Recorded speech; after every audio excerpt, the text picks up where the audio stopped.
All of us as Americans have a common passion for our country. We want to see it preserved. We want to see its heritage honored, lifted up, and we want to see true leadership in this country rather than just tired old politics.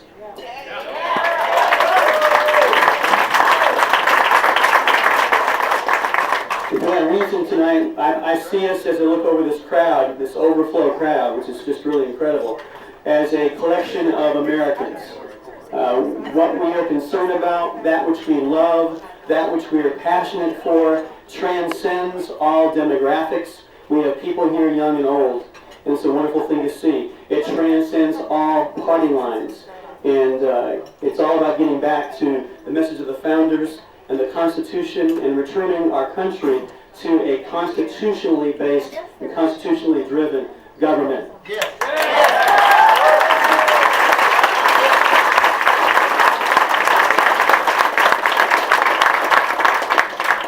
So without further delay, it is my great honor and privilege and pleasure to give you someone who is not just another politician, who speaks from the heart, is a man of integrity, values, and absolutely a student and one who's devoted to our Constitution.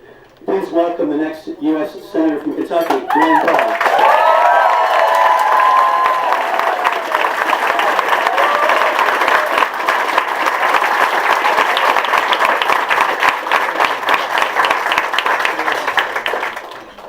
People ask me, where did you come from? How could you be doing this? And I say, I came from the Tea Party.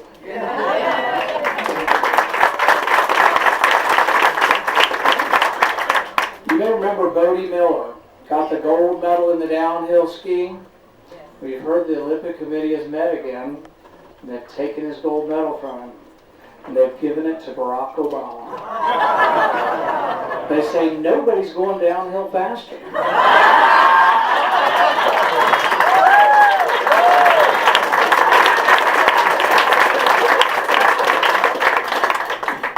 Just down the road from here in Shepherdsville, in 1961, they printed The Conscience of a Conservative. It was actually printed here in Kentucky for the first time. In that book, Barry Goldwater said that my aim is not to initiate new programs, but to cancel out old ones that do violence to the Constitution. And if I am then accused of neglecting the interests of my constituents, I will reply that I was told that their chief interest is liberty, and in that cause I'm doing the best that I can.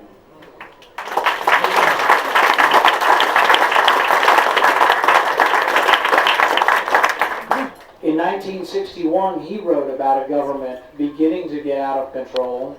He wrote about the Commerce Clause. He wrote about a case called Wicker v. Filburn. In that case, there's a farmer out in California has 20 acres. And a guy wants to grow grain on it. And he says, it's my 20 acres. And the federal government said, no, we want you not to grow crops on 10 acres so we can keep the prices high. And he said, well, it's my 20 acres, I'll do what I want. So it goes all the way to the Supreme Court, and the Supreme Court tells this farmer, you can't grow that grain, feed it to your cows, even though you weren't going to sell it, because by not selling it, you've indirectly affected the interstate price of grain. That's when we quit owning our own property. That's when we became renters on our own land. That's when we opened the door to letting the federal government come onto your land, and when you want to dig a cow pond, or you want to fill in a cow pond, they tell you can't. It's not your land, it's their land. If there's some low areas on your land that collect water when it rains, you think mosquitoes brood there and you want to fill it in? No, that's wetlands, and it now belongs to the federal government. It's all been driven through the court system, through the Commerce Clause. When they asked Nancy Pelosi, or they asked Representative Clyburn, where do you get the authority for this health care bill? They say the Commerce Clause. It didn't just start with President Obama. There may be some anger towards what's going on and that he's accelerated the pace, but it's been going on for 50 or 60 years. That's why it's not just politics, it's about understanding how we got here. How did we get to such an expansive government? We have to understand that and combat it in order to get to a better place. I believe we have a day of reckoning coming. When you see a crowd like this going on, something big is happening in America. When this many people show up, something big is happening. Now the national media will ask me, because I've been associated with the Tea Party, they'll say, who are these angry people with steam coming out of their ears? And I'm glad some of the national media is here today to meet you, because I don't see you as angry people. I see you as worried and concerned people. People who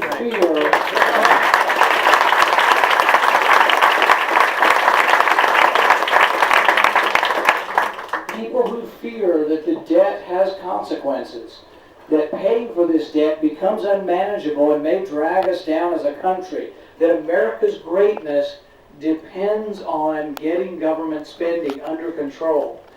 Interest alone on the national debt is $383 billion. We spend more in interest than we do for all the roads in our country.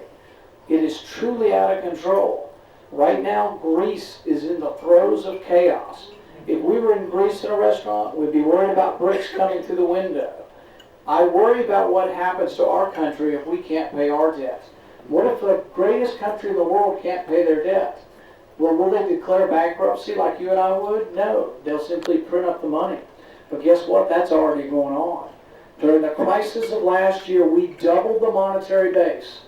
The monetary base is all of the currency and the reserves of the banks. We doubled it in the space of 4 months.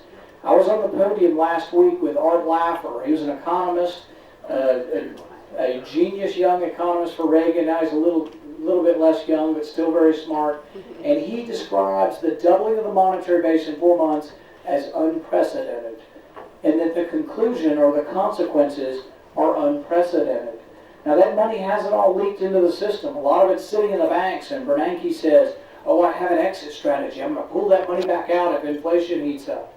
The problem is, what do you do if we have inflation and 10% unemployment? What do you do if we have inflation and low growth or no growth? Are they going to pull that money back out of the system? No. But the thing is what happens if inflation continues to spiral on? What happens if we have to pay for the national debt not with 3 or 4% interest, but with 17 or 18% of the interest? Interest on the debt will crowd out everything in the debt. Interest alone is already nearly 20% of the debt. So we really are at a time point. We are at a day of reckoning. And that's what the Tea Party is about to me. It's about taking back our government.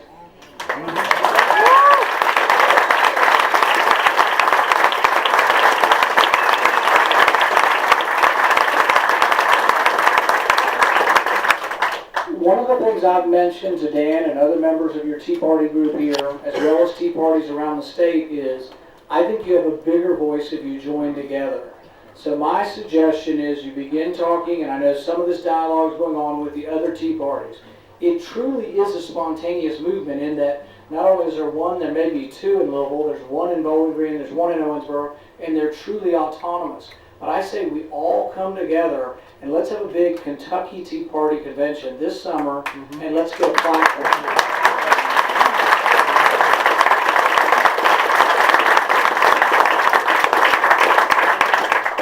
Because the Tea Party is incredibly democratic, you get to decide your platform, but I'm going to tell you what I think are some of the things we should promote.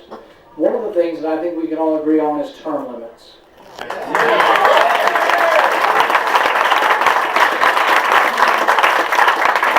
We have been talking about term limits for 20 or 30 years.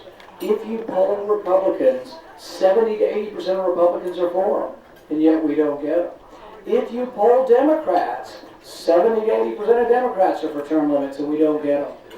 I say it's like Mark Twain and the weather. Mark Twain said about the weather, everybody's talking about it, but nobody's doing anything about it. I say we don't. People say to me all the time, what's one person going to do? You can't do anything. You'll never get term limits. No one else did. They haven't met the Tea Party yet.